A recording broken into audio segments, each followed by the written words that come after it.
Hello, everybody, and welcome to the Implement Impact podcast. My name is John J. Thomas, and this is my co-host, Trevor Pline. Trevor Pline. So, this is the very first episode of this podcast. And why did we start this podcast? Well, honestly, I had this guy, Jonathan Thomas here. He was dating my cousin, and we were hanging out. I just had to drop a tool off, and we ended up talking for, 5 hours? Almost, yeah. About mental health. I mean, this whole past year of what people are doing, kind of the trends, the habits that they do, and what the successful people are doing. Yeah, absolutely. And, I think it's important to note that, we're just a couple normal guys. We are average Midwestern everyday Joes.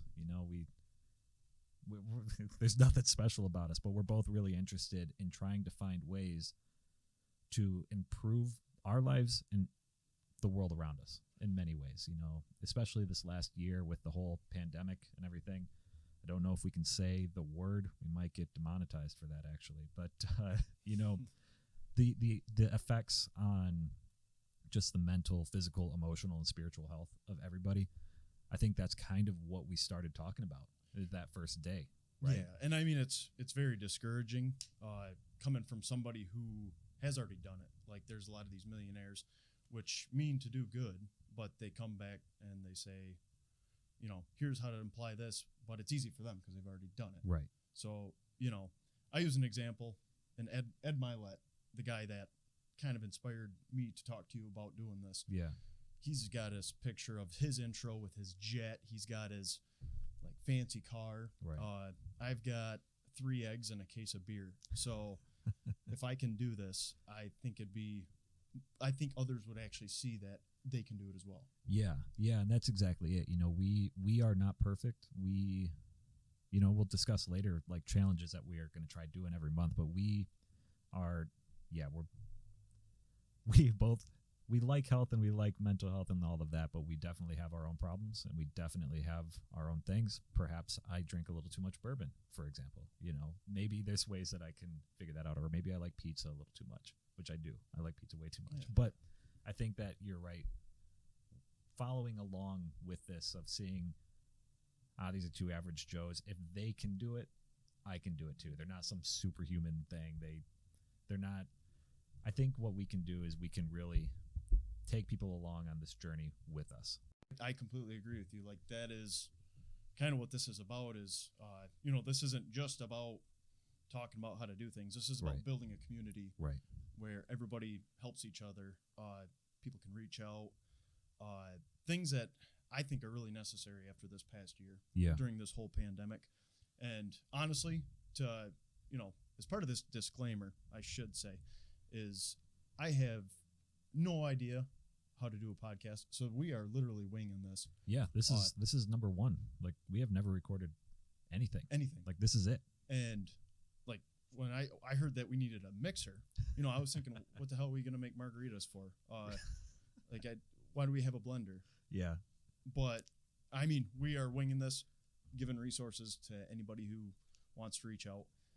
One thing that I believe, as far as why to continue on to why we're doing this, is there's a lot of stuff out there. There's a lot of programs, even with health and fitness, it's not just a caloric deficit anymore. You got keto, you got paleo, and if any of our community wants us to try these things, I'd why not have us try it? Right. So the rest of the community can say, oh, these guys have never done this. Oh, they're going to put this. They're going to implement this into their life. Yeah. And for better or worse. Yeah. We'll be your guinea pigs. That's basically it. Yeah. And I think that's it. I love that. We will be the guinea pigs implementing things and seeing how they impact us for better or for worse. Yeah. But, before we started this, we were talking about some of the statistics from the last year that were really shocking to us. At the time of recording this, we've just passed the 1-year mark of the pandemic being in the United States, and we don't need to get into politics and everything of that, but there were a lot of negative effects outside of the virus that haven't really been discussed and have, I don't know if they've been ignored or just haven't been thought about, but that's something that we were really shocked about. In the last year, 4 in 10 adults said that they suffered from anxiety or depression at some point in the last year, and that number is usually 1 in 10. Every other year, 3 in 10 teens are saying the same thing. 1 in 3 are having difficulty sleeping, and 1 in 10 adults seriously considered suicide this year. Yeah, and that's one thing is to go ahead of this. I mean, we both got our own personalities here, right. But this is beginning here. It's going to be pretty serious. I mean, we're going to be talking about suicide, mental health, right. Again, things that any individual could apply that maybe they didn't even know about. Yeah. And to kind of bounce off of those statistics that you had is suicide is the 10th leading death in the U.S. Mm-hmm.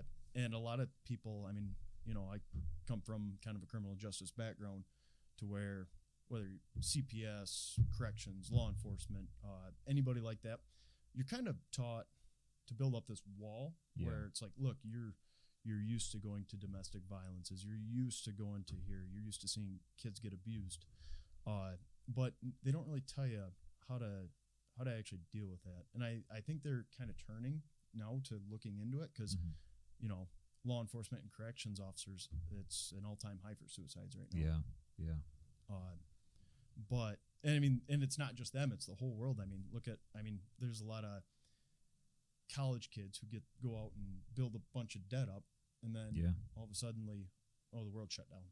Yeah. So how do you feel after all those, building up all that debt? Because people and teachers in high school told you that's the only way to do it. Like, right. Either go to college or. Yeah. No, and that's it. I've been reading a lot of articles about students in particular, both high schoolers and college-age kids, that the suicide rate, I think it was a Washington Post article, actually, where they were talking about how the suicide rate, and they call it deaths of despair, have gone way up. That these kids are used to socializing, and it's a very important time in their life and to socialize, and then they couldn't. And that's caused a lot of psychological issues. I mean, humans are social creatures by nature, and suddenly you can't do that. That causes a lot of issues that we hope to address here. Not every episode is going to be this dark and despairing and everything, but it is the reason that we started this, is all of these issues that we've seen and have really come to the light in the last year. We really need to address it, and that's kind of why we started this. Yeah, and I mean the fact that I think I read in an article from Mental Health America saying that it's like 17.3 people are suffering from some sort of depression. So I would say that if one person reaches out, and whether they say, hey, what you've implied in your life has changed me, then that would take any of the criticism that I know I'm probably going to take from doing this. Yeah. From any of there's people who I'm close to where I've implied some things in my life and they think I'm crazy. Like, Trevor just likes to jump in cold water. Like, right. He just grabs a chainsaw and cuts a hole in the ice. He's weird. Right. Girls probably look at me and they have no idea what to think. Like, is he going to try to drown me in there or what? Is that where you take them on your first date, though, is to the ice hole? I've actually taken one. We shouldn't talk about relationships. I took one to a graveyard once. Don't ever, for anybody listening to this, and I bet I'm probably going to get a text message after this one, but don't ever take your first date to a graveyard. If they say they like scary movies, and you ask them, want to see something kind of scary, don't take them to a haunted graveyard, okay? Next subject, or next topic. The comment section is going to be wonderful. Oh, yeah, I know. I should start a dating profile after that one. But one thing that also kind of concerned me, to get back into the serious thing before we get off topic too much, is like the state of Michigan for a while was literally giving out Narcan for, the opioid epidemic that we have, on top of the pandemic. But overdoses are out the window. Yeah. And through some of the things, I mean, to give a little light to that, the Wim Hof method, which we're going to go over a little bit here. Yeah. Personally, I've kind of felt the effects of it, like the positivity, the what does he say, the high on your own supply. Yeah, get high on your own supply. Yeah. And I don't know if that could help anybody who's going through an addiction. I don't know. And again, that's one of our disclaimers is we're not doctors. No. But if this can help anybody at any point of this. Yeah. No, and that's exactly it. Doing the research for this episode, I kept coming across statistics that I didn't include because they were a little vague, but they were talking about, I can't remember what the percentages were, but they were, the amount of people using alcohol or drugs was skyrocketing in the last year, and they talked about, well, when bad things happen, people sometimes turn to bad sources for release and relief, and I think it was like 30-something% reported they increased their drug or alcohol use in the last year. And I didn't include it because I didn't know, well, were they already drinking one beer that turned into 2 beers a week, kind of thing? Or was that I was having one beer and now I'm going through a case of beer a day? I didn't know, and I couldn't figure out those numbers, so I didn't include them. But you're right in that in this last year, drug overdoses have skyrocketed. I know a few people in the law enforcement field who have talked about that, where, the amount of calls, not even law enforcement, but just the health field, like the number of calls I've gone on that have been for overdoses have gone up a lot. And it is a problem. And it is a problem. But, yeah. Yeah, and that's, and that's to kind of go over what our podcast is going to look like going on. We're going to be posting weekly. We'll also have social media accounts. Yes.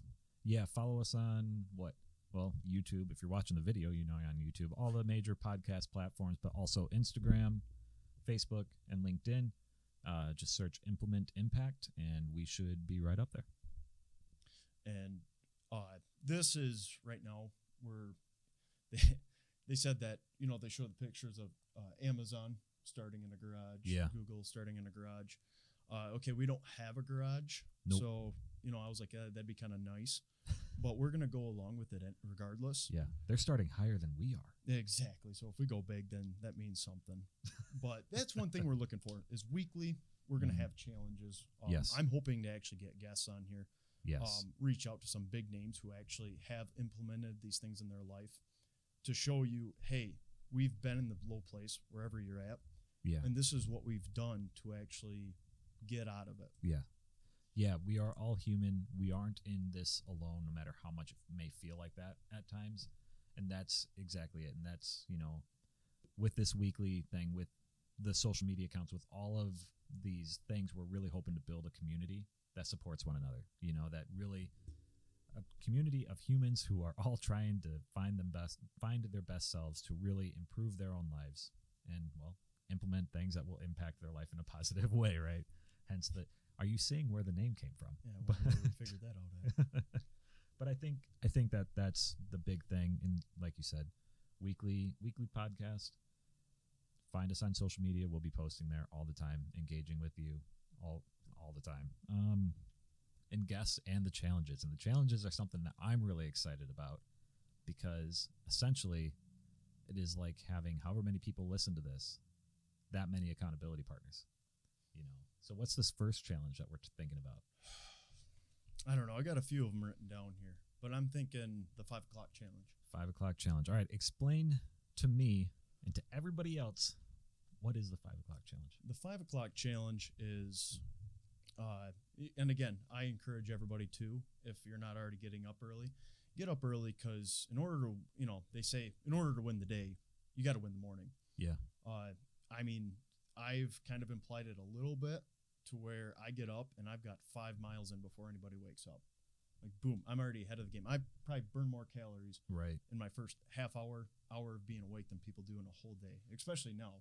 Yeah. Where people are locked in. Yeah, I mean, not walking from the bed to the living room or to their desk for the work day. Exactly. So we're going to have all sorts of stuff. we're both pretty big into the Wim Hof. Yep. I mean, you introduced me to Wim Hof, it was about a month ago. And now I'm taking 3.5 minute showers, like cold water, just hardly coming out. You know what's actually crazy? That's been a little over 2 months now. Has been 2? Yeah, you've been doing that for over 2 months. Time flies when you're having fun in the cold water, kids. Yeah, when you're in the cold water and there's nothing else to focus on except from like, don't freeze, don't freeze, don't freeze. Yeah, time flies. Exactly. But yeah, and the 5 a.m. club, or not club, the 5 a.m. challenge really, what inspired, you've been doing that for a little while now, working on it at least. I haven't really done that. I've been very bad. But there's a book called The 5 a.m. Club by Robin Sharma, I think is how you say his last name. Not many things I will say like were literally life-changing for me, but the ideas in that book I think will go down in history in my life of being one of the things that really changed things for me. So we'll put a link in the description to that book. Highly recommend it. Possibly, I don't know, one of maybe my favorite nonfiction book of all time, even though it's kind of written in a fiction way. It's a self-help book kind of written as a story, and it's incredible. I really recommend it to everybody. And obvious, again, disclaimer, if you work third shift and you don't get out until 5 a.m., obviously you're not waking up at 5 a.m. Maybe your 5 a.m. is a different time. Instead of sleeping, let's say you have to be at work at 7 or something, right? Instead of waking up at 6, rolling out of bed and going to work at 7 p.m., maybe you're like, okay, I'm going to try to go to bed a little earlier, but I'm going to wake up at 3 p.m. before work at 7 p.m. because then I can work out. I can do all of these things. And then when I get out of work at night, it is free time. It's time that I can dedicate to family or whatever else I want. There's options. Adapt it to your own schedule. Don't try waking up at 5 a.m. if you're already awake and still at work at 5 because you might get fired for sleeping on the job. Yeah, and he brought up something there that, you know, is going to be one of our challenges too, is we're going to constantly have links for books to read. Anybody who knows me, I hate books. I hate reading. Yeah. That's been a challenge for me. It's helped everything that I have read. Mm-hmm. But that's also, I mean, it's going to be a challenge for us. We're literally starting where you are. We're still in our 3 eggs and a case of beer is all we got. We don't even have our garage yet. Yeah. But I guess to kind of close everything out, I'd like to at least, you know, everybody loves the cheesy quotes, right? Yeah. So I got 2 of them where Wim Hof, obviously the guy that we're following, he's trying to change the way we need healthcare, or the way that we feel like we need to rely on drugs. Yes. And we're not using our full potential. I know that they say that we use 10% of our brain. Yeah, I think it's 10%. But we think. That's all we do. We don't actually have to feel. Like that's what kind of what he gets at.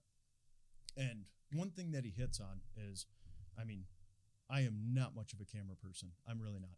So you go through fear, you find out who you really are, and then you heal as many as you can. Yeah. And when he said that, that was like, boom. That kind of blew up. And another thing when that Ed Milet, who I've been following pretty closely, and again, I'm not pushing any religion on anybody here, but he said he looks at faith as in when you die, you go up, and when you get introduced to God, or whatever you guys believe in, he says, or they say, here's a picture of what I made you to be, everything that you could have been. Yeah. And here's you. And he said this, and it kind of hit me too, is I don't want me and that guy to be complete strangers.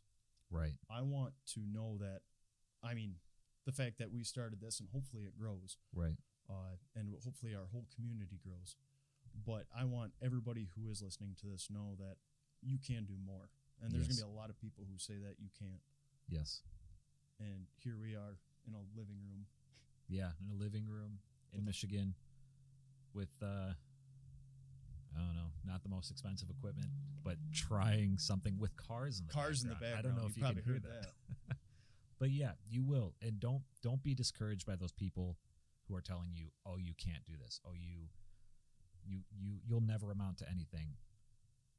Remember that hurt people, and there's always a community of people who are actually trying really hard to make their lives better, who are happy to support you, who are happy to do that, and that is what this community will be. And I think that's it for the first episode. That's it for the first episode. So we'll have links and resources down in the bottom. Leave a comment, share with friends. I mean, whatever you want. Think of a challenge, guys. I mean, put us through it. I mean, I've kind of but I've implied the whole like keto diet there for a while. But if you have a specific diet that you see that could better, I mean, don't make me eat nails or anything like that. Right. But if you see something that you think would benefit everybody, but you want a guinea pig to try it first, I mean, let us know. I got good life insurance policy, so. All right. Well, thank you, everyone, for listening to the first episode of the Implement Impact podcast. We will see all of you next time. Take faith through fear.